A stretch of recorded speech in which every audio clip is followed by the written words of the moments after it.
Whoa! Yeah. Oh.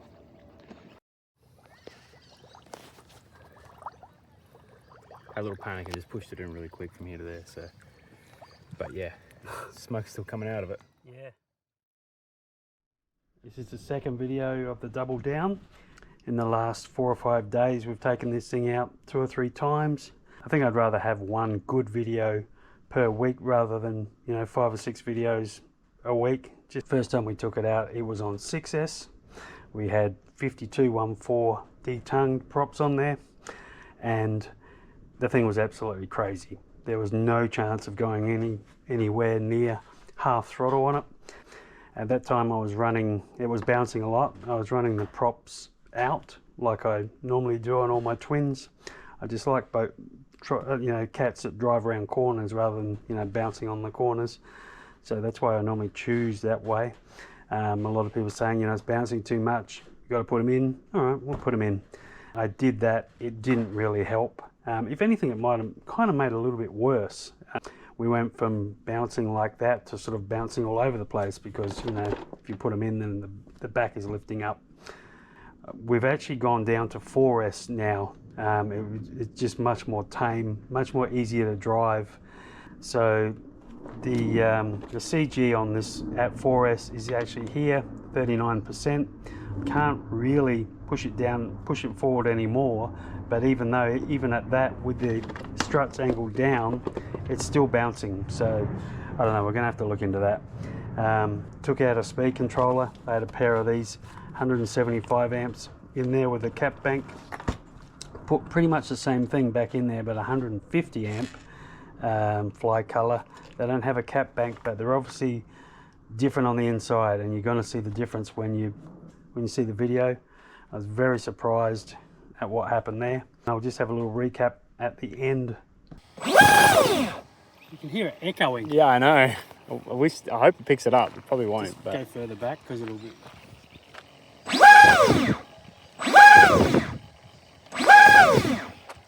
Yeah, that's cool.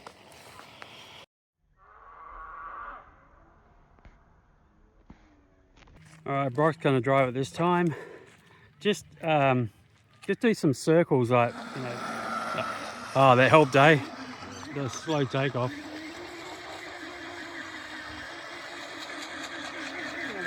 Yeah, it's a lot better than it was with the single motor, even with the props going that way. Oh, really? What is it with this radio? Alright, see what she got. Jeez. It's fine, it ease into it. I think they can. Cut out again? Yeah. Brilliant. Yeah, that's what it was doing to me. It would cut out for a few seconds and then come back on. But if we went over where you are now, it would just die. Yeah. Time for a new radio. Jeez. Yeah, you hardly got any throttle. If you can get past that bouncing stage.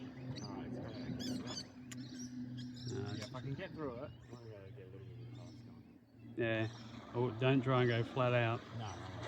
Straight over. Well, props going the other way isn't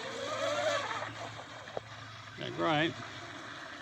I thought the difference would be more than this. Honestly, it's probably less than a quarter throttle. Yeah, just like when you took off. Yeah. Yeah. Alright, bring her in.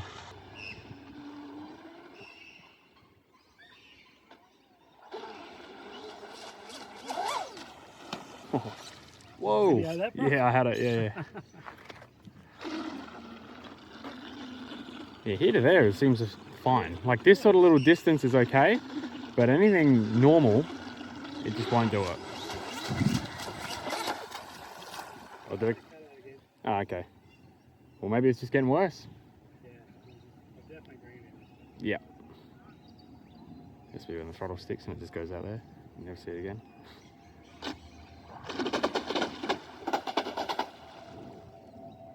Interesting noise. Oh. Okay.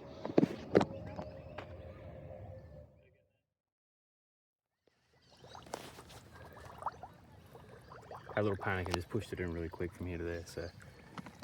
Whoa! Yep, let's keep the water in there. Definitely keep the water in there.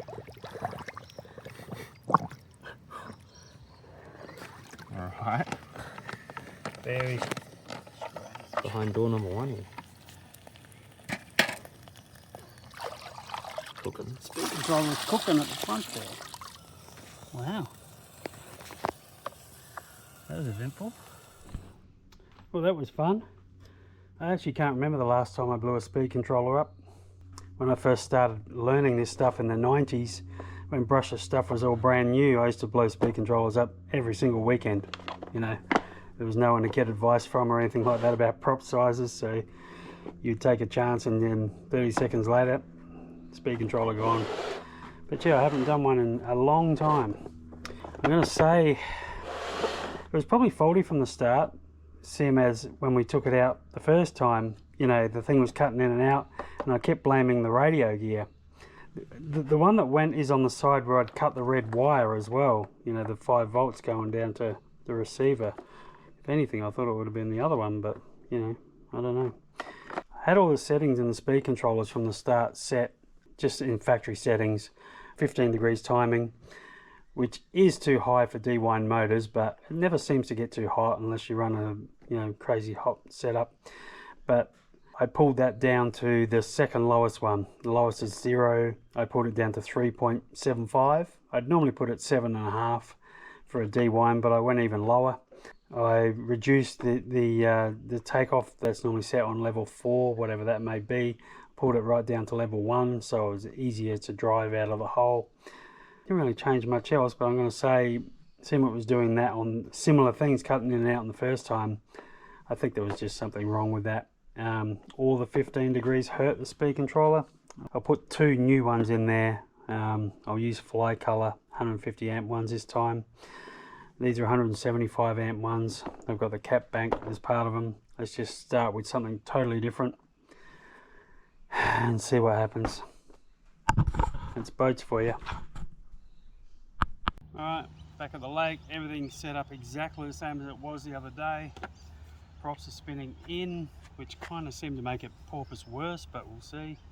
The only thing I did different was I just sanded a little bit on here just to get the high spots off, but they were really, there was hardly anything anyway. So I don't think that's going to make any difference. Just got the 2 speed controllers put in there, and I've still got the struts angled down. Oh, brave front right next to that stick.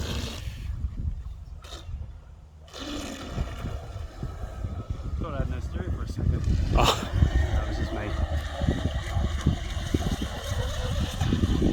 Yeah, I actually thought it instantly cut out. Look out, bird. Go away. He went under the water. Okay.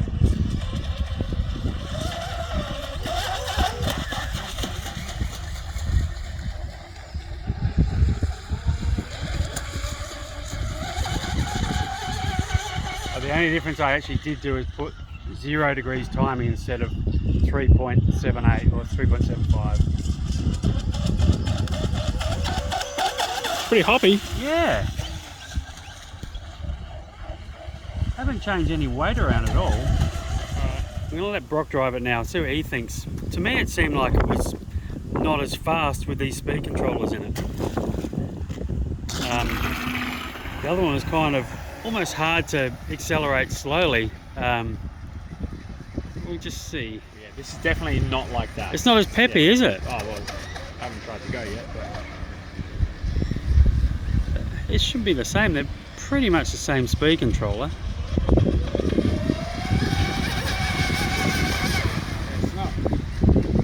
I mean, it's not meant to like it was the other day.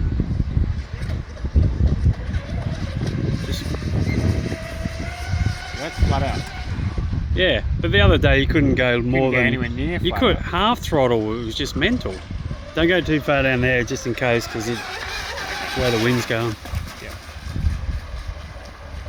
But she's not cutting in and out, so we must have had a faulty speed controller. But yeah, you'd think the speed would have been just the same. Just a little bit of timing different, that's the only difference. They seem to handle a lot better. It handles where? I don't know, I can't tell you why. It's easier to drive, yeah. Let's just run these batteries all the way out and then we'll know it's okay to run some 6S batteries in there. Yeah, it's weird. It's like those other batteries, those other speed controllers were just putting All of it out. all of it out, and this is more smoother. They're basically should be the same. The other one had the cap bank, so it should be able to handle more. And it's like just a tiniest bit different inside the 175s compared to the 150s.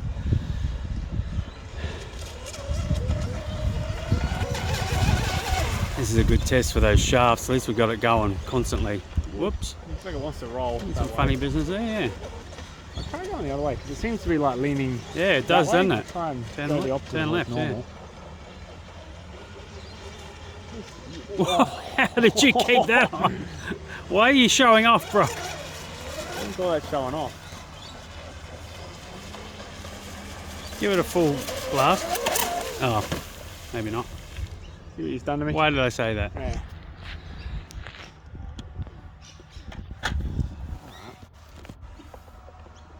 No, battery moved.